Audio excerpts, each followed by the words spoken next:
Shalom, selamat berjumpa bersama dengan saya di channel DS Sharing. Ya, DS Sharing kali ini merupakan DS Sharing renungan episode pertama. Jadi saya akan mulai konsisten untuk memberikan renungan di dalam channel ini mengenai renungan-renungan yang akan saya sampaikan. Ya, sebelumnya mari kita berdoa.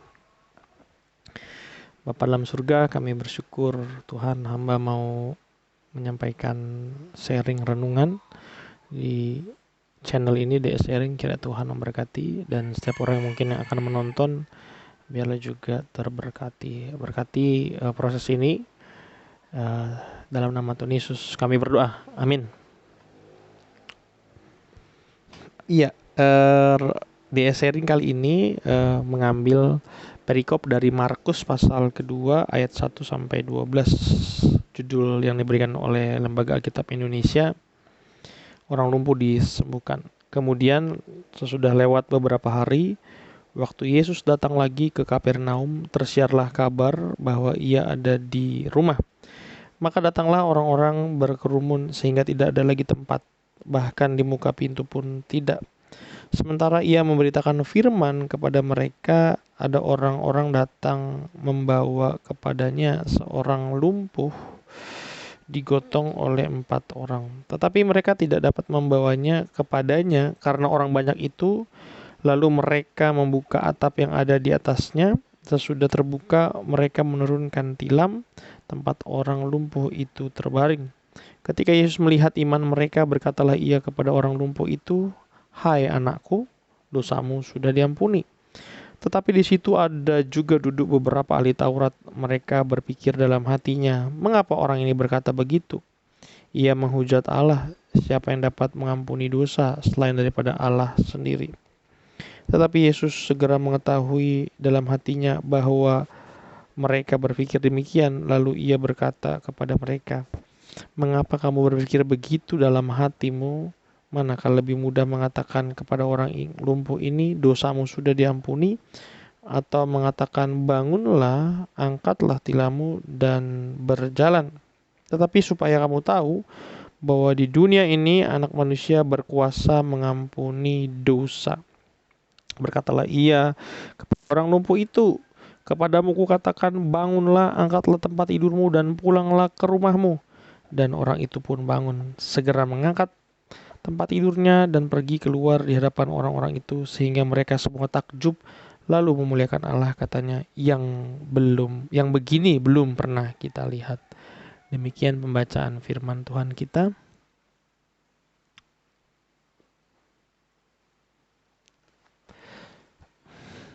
Diberkati kita yang akan membaca, merenungkan, dan melakukan firman Tuhan ini. Ya, judul saya hari ini, melalui pembacaan tadi, saya mau mengangkat bahwa daripada mengutuk malam itu gelap, lebih baik menyalakan lilin sehingga kita bisa bersyukur akan gelapnya malam. Nah, itu dia. Ya, kenapa saya mengangkat judul ini? Karena ada begitu banyak kejadian-kejadian di dalam kehidupan kita, bahkan di dalam sosial masyarakat, yang sepertinya lebih mudah untuk mengutuk, lebih mudah untuk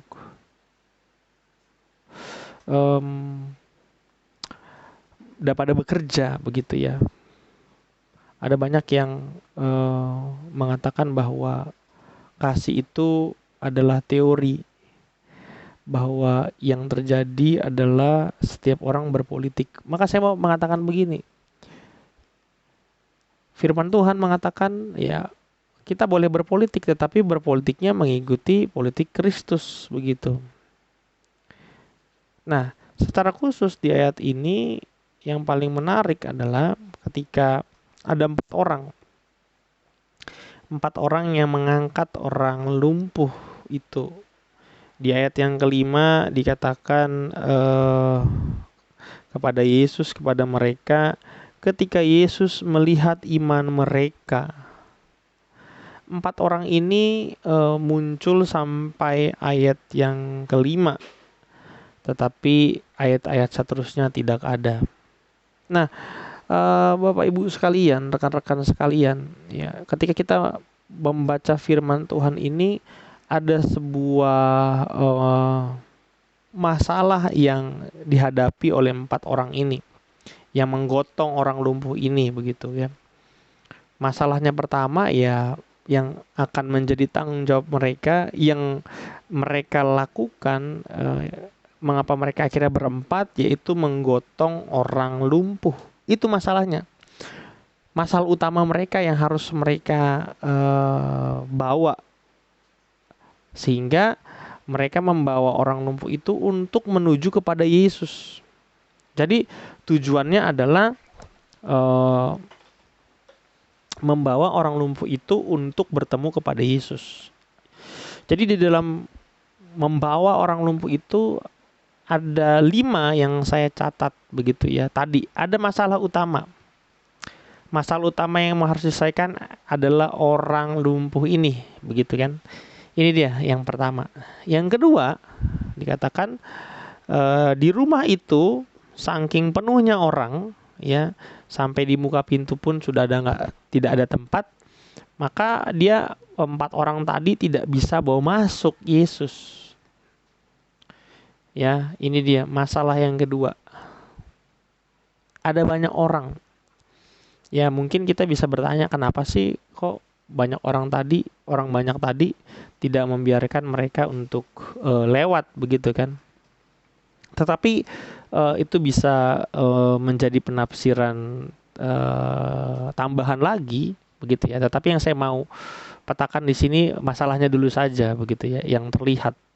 Kemudian yang ketiga, masalah yang ketiga adalah ketika 4 orang yang menggotong ini mau mengangkat orang lumpuh tadi ke atas atap rumah. Masalah ketiga, mereka harus mengangkat orang lumpuh tadi ke atas atap. Yang keempat, mereka harus membongkar atap. Udah nyampe di atas, bongkar atapnya.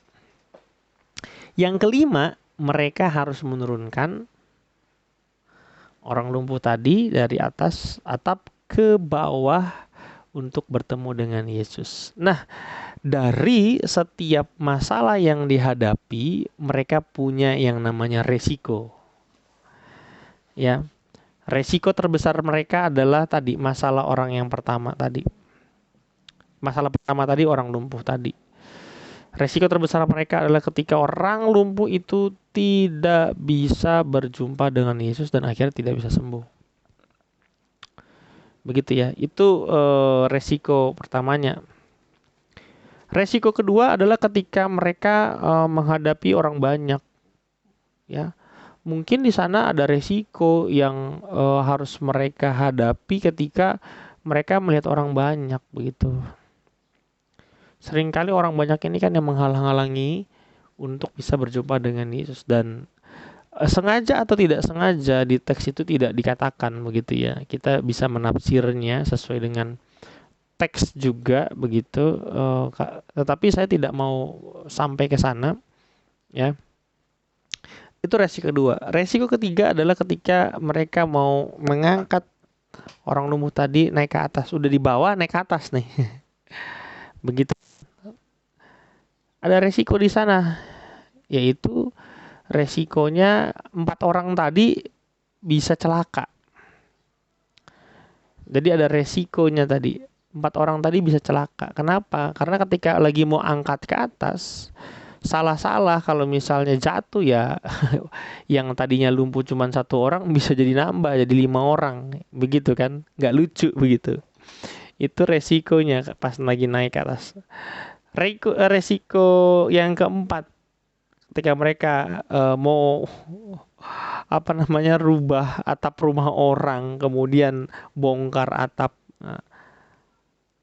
pastinya orang yang punya rumah akan marah, ya kan? Mereka akan bisa mendapatkan risiko dimarahi oleh orang yang punya rumah, begitu. Itu resiko yang keempat. Resiko yang kelima lagi tadi. Ketika mau turunkan dari atap ke bawah, ya resikonya jangan-jangan juga tadi salah-salah. Kalau orang lumpuh tadi jatuh ya bukannya sembuh malah udah mati. Itu orang lumpuhnya. Tapi kalau empat-empatnya jatuh, yang tadinya lumpuh mungkin satu orang mungkin jadi 5 orang. Nah itu tadi ada resiko di sana. Nah, dan saya yakin begini, rekan-rekan, ketika tadi ada masalah, ada resiko. Nah, 4 orang tadi, bagaimana di dalam teks ini bisa berhasil? Saya mencoba merenungkan. Pastinya mereka punya perencanaan. Mulai dari mana? Mulai dari bagaimana pertama mengangkat orang lumpuh itu. Mereka menggotong. Tidak disebutkan bagaimana cara menggotongnya, terbuat dari apa bahannya begitu. Tetapi pasti mereka buat dulu nih perencanaan untuk menggotongnya. Mungkin kayunya kah? Jadi tandunya kan bukan tandu seperti zaman sekarang yang sudah kuat dan ada safety beltnya mungkin untuk mengikat di tandu ya. Tetapi yang pasti mereka sudah merencanakan itu satu, alatnya. Kedua, mereka merencanakan ketika tadi ada orang banyak, mereka cari rencana lain, naik ke atas. Pasti mereka sudah ukur berapa tingginya rumahnya. Dan rumah yang pada waktu itu jangan dibayangkan seperti rumah kita zaman sekarang begitu ya. Yang pasti rumah zaman dulu pasti lebih simpel, apalagi dengan konteks di sana mungkin ya dia lebih simpel daripada rumah kita yang ada di zaman sekarang begitu. Mereka sudah ukur mungkin tingginya, cara ngangkatnya, nariknya begitu. Kemudian selanjutnya rencana membongkar atapnya. Nggak mungkin mereka angkat orang lumpuhnya terus dibongkar dulu di atas begitu. Jadi jangan-jangan mereka sudah bongkar dulu itu atapnya. Mereka sudah bongkar dulu atapnya, baru ditarik orangnya, diangkat, digotong, kemudian diukur lagi. Dan ketika mereka udah mulai sibuk begitu, yang saya lagi renungkan itu Yesus udah nungguin kali begitu ya. Saya juga orang banyak itu apakah nggak terganggu begitu kan? Orang banyak itu apakah nggak terganggu ketika Yesus lagi ngomong-ngomong gitu, ada yang udah mulai ngetok-ngetok sana sini, bongkar atap, pasti kan berisik begitu kan? Atau saking banyaknya orang jadi nggak kedengaran begitu. Nah, untuk menurunkannya pun mereka juga pasti perhitungan. Nariknya tadi perhitungan, nuruninnya juga perhitungan. Jangan-jangan mereka orang-orang yang pintar. Mereka sudah punya hitung-hitungan yang tepat sehingga bisa menurunkan orang lumpuh tadi. Begitu.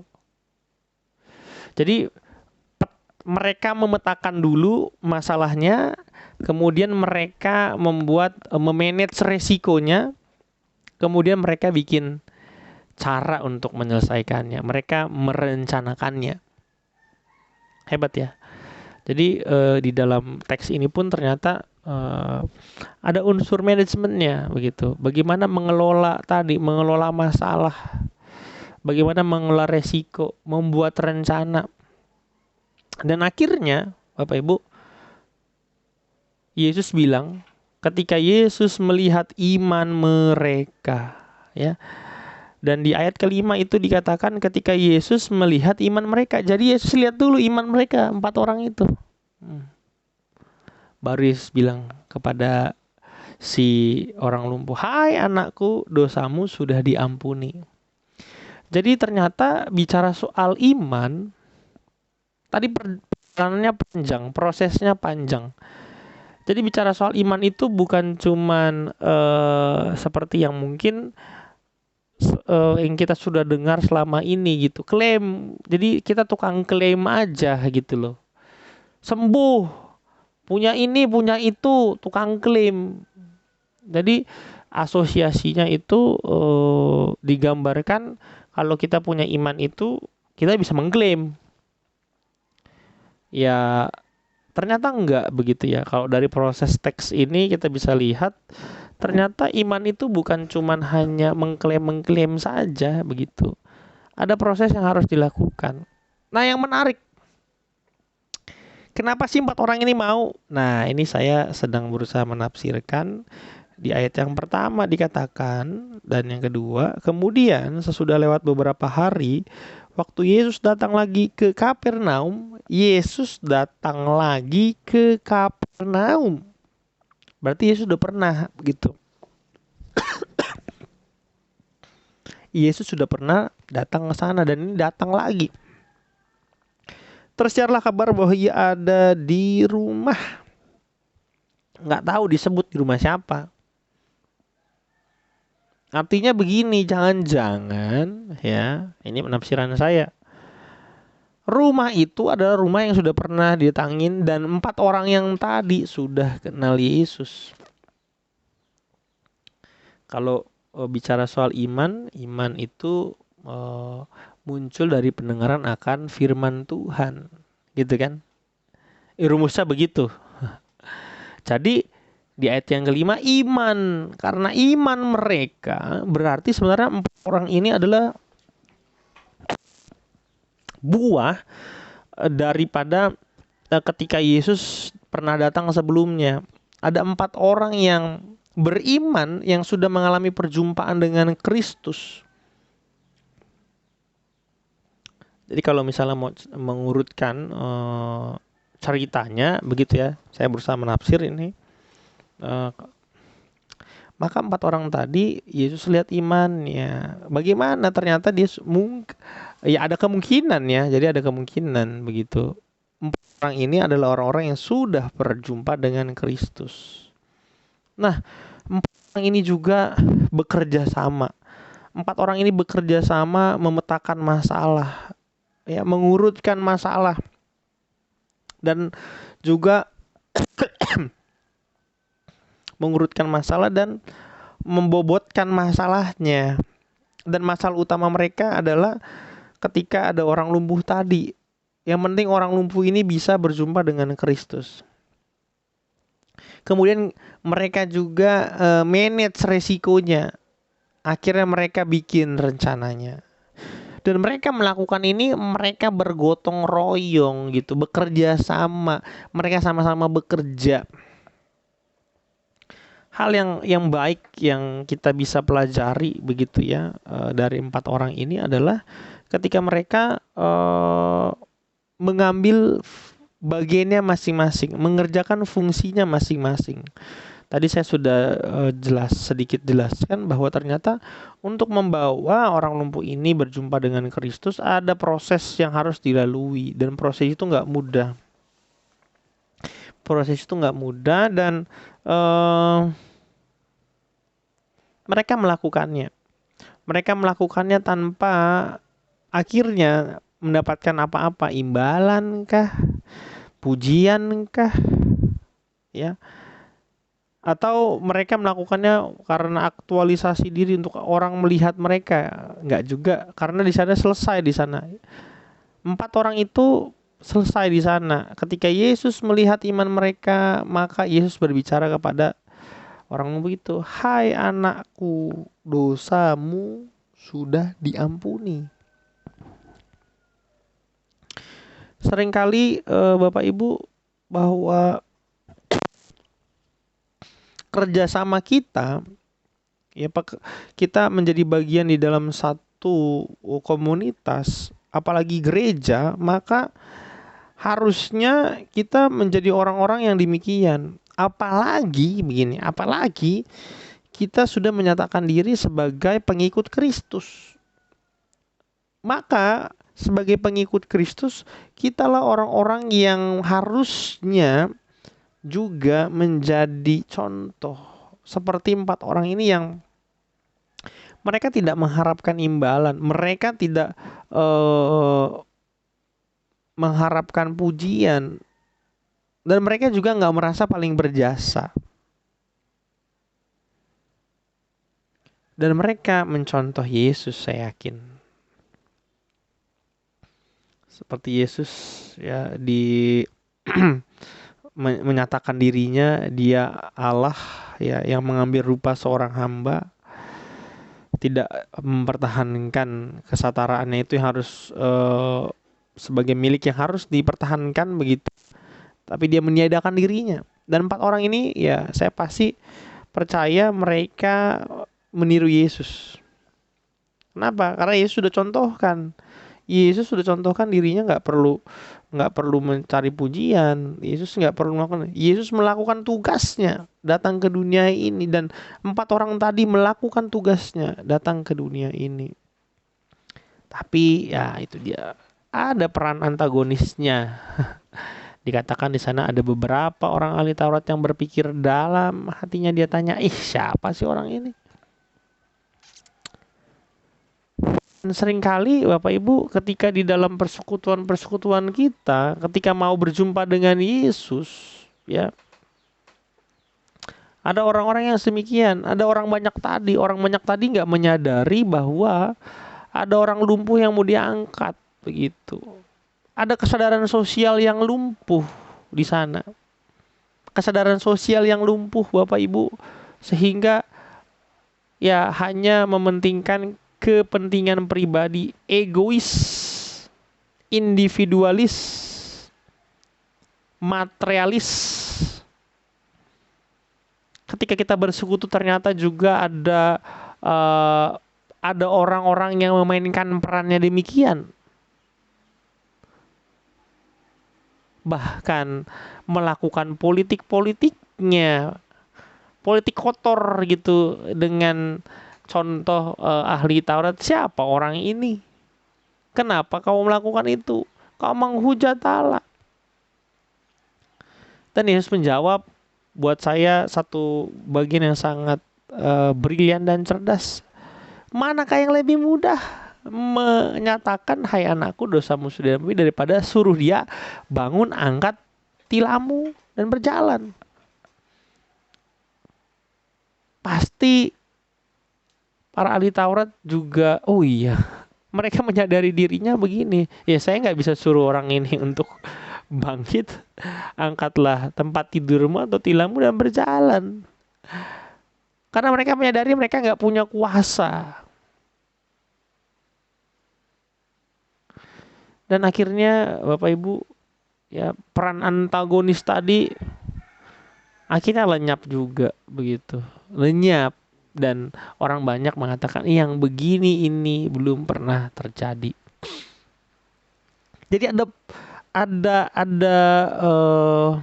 ada mukjizat yang terjadi ketika 4 orang ini melakukan tugas tanggung jawabnya, melakukan kerjasamanya tanpa mencari pujian, tanpa harus mendapatkan terima kasih. Hebat sangat.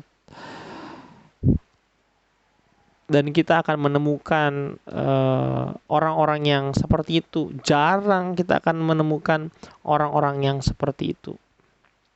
Bahkan yang kita temukan adalah orang-orang tadi, orang banyak dan orang yang nyinyir. Nah, saya mau bilang begitu. Ahli Taurat tadi nyinyir dia. Haters memang selalu dipakai ahli Taurat. Dan saya juga nggak mau mendiskreditkan ahli Taurat. Tapi kenapa ahli Taurat? Karena ahli Taurat itu adalah public figure, begitu Bapak Ibu. Seringkali orang-orang public figure itu yang dianggap hebat, yang punya kedudukan, yang punya status, seringkali mereka yang nyinyir. Seringkali mereka yang menghambat dan yang berkata-kata seolah-olah mereka peduli, begitu. Ternyata enggak. Seringkali orang yang banyak ngomong, nah ini daripada bertindak, ya buat saya itu salah satu kelebihan juga. Kelebihannya apa? Kelebihan ngomong, tindakannya nol. Bikin susah iya. Atau begini, SMS, senang melihat susah, susah melihat senang. Jadi senang melihat orang susah dan susah ketika melihat orang senang. Harusnya ya sebagai public figure dia bersyukur bahwa ada satu orang yang akan dibebaskan. Seringkali Bapak Ibu di dalam perjalanan kita orang sudah merencanakan segala sesuatu, sudah melihat masalahnya tadi, memanage risikonya tadi, dan kita hadir malah kita menghambati itu gitu. Bukannya kita dukung, tetapi kita malah nyinyir gitu, Bapak Ibu. Seringkali itu yang terjadi. Dan akhirnya banyak orang, saya mau merefleksikannya dalam kehidupan kita. Akhirnya banyak orang itu yang tadinya mau mulai masuk terjun melayani, bekerja sama untuk mengangkat tugas tanggung jawab pelayanan, untuk membawa anak-anak mengenal Tuhan, untuk membawa anak-anak bisa dibebaskan, seringkali jadi mundur. Harusnya sebagai pengikut Kristus kita menjadi bagian daripada 4 orang tadi. Kita bukan menjadi bagian orang banyak tadi, bahkan sebagai public figure seperti ahli Taurat yang sukanya nyinyir. Dan akhirnya keberadaan kita dapat memuliakan Yesus, dan akhirnya orang banyak dapat berkata yang begini ini belum pernah terjadi. Bapak Ibu sekalian, bahwa ya pergumulan kita di dalam gereja sebagai institusi dan gereja juga sebagai personal, begitu ya. Seringkali ya kita menjadi orang banyak yang menonton saja. Orang banyak yang menonton dan mau melihat apa yang bisa saya dapat, begitu. Jadi Bapak Ibu, saya mau mengajak kita untuk merefleksikan tentang renungan ini. Jadi bahwa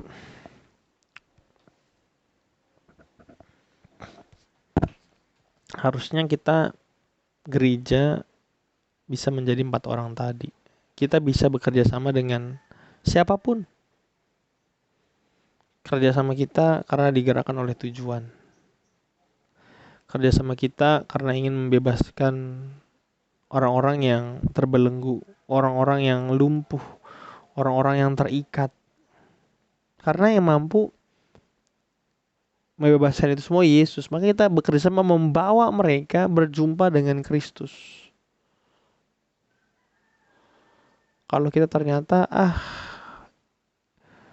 kita kan ada di dalam dunia dan itu nggak mungkin terjadi, maka Bapak Ibu kita harus mengusahakan agar dunia itu bisa seperti itu, bisa seperti yang Yesus mau. Bukan malah beralasan dengan kelebihannya alasan tadi, akhirnya kita nggak bisa melakukannya. Jadi Bapak Ibu, dengan apa yang sudah saya sampaikan pada hari ini, biarlah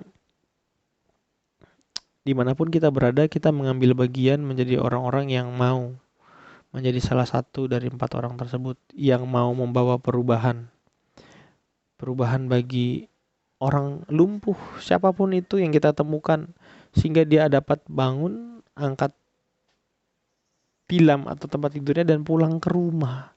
Kenapa harus pulang ke rumah, begitu kan? Karena dari rumahlah Bapak Ibu, ketika ada perubahan terjadi, maka dari rumah ke rumah, maka masyarakat bisa berubah, sosial bisa berubah. Yang tadinya terjadi kelumpuhan sosial, maka kita menjadi sadar secara sosial. Ketika gereja juga sudah semakin tumpul di dalam mengasah untuk orang bisa semakin sadar bahwa dirinya adalah bagian rekan kerja daripada Allah untuk mengangkat tugas pelayanan dengan memperdulikan orang-orang yang terikat, yang lumpuh, yang sakit, yang berkekurangan begitu Bapak Ibu. Jadi biarlah kita bisa semakin memahami ini, ya kita dibutuhkan memetakan masalah tadi, kemudian membuat manajemen resikonya, memanage resiko, dan buat perencanaannya. Biarlah dengan hal itu kita bisa membantu bahwa Tuhan masih bekerja sama dengan kita. Tinggal kitanya mau atau enggak. Saya kira begitu saja. Biarlah melalui perenungan ini kita diberkati. Mari kita berdoa. Bapa dalam surga, hamba sudah merekam atau melakukan live streaming ini. Biarlah ini dapat memberkati kita, memberkati kami ya Tuhan yang membaca dan merenungkan firman Tuhan. Dan banyak orang yang akan diubahkan oleh karena kuasa-Mu ya Roh Kudus. Terima kasih Bapa. Ini doa hamba sampaikan kepadamu dalam nama Tuhan Yesus. Kami berdoa bersyukur. Amin.